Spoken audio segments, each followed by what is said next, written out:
Hello, I'm Mike Zagata.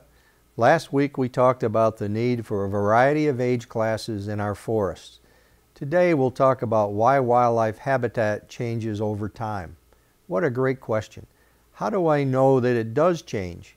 For those of you out there young enough to have hunted deer in the 1960s, think about what rifle was the most popular.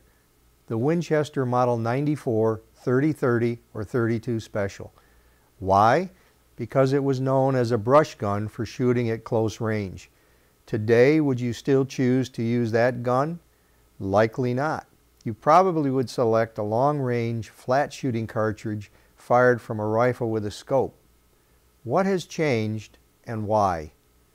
For those of you that enjoyed birding for the eastern meadowlark or bobolink around an abandoned farm in the 1970s, do you still go there today looking for those species? For those of you that had a favorite grouse cover in an area that had been clear-cut in 1970, is that your favorite cover today? Upon reflection, each of us comes to realize that plant communities or habitats in the early or young stages are not stagnant. They are dynamic or constantly changing. Why?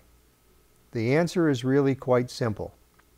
It is sunlight, or the lack of it, that is driving that change. It requires the expenditure of energy to prevent the habitat from changing. Think about what happens on your lawn when you don't mow it or expend energy. At first, the grass gets taller.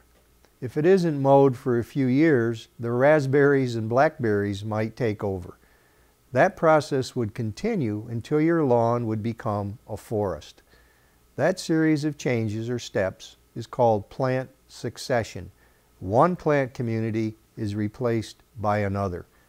Therefore, in order to have a mix of shade-intolerant, young forest species and shade-tolerant or mature forest species, and thus the greatest diversity of wildlife, we need to manage our forest.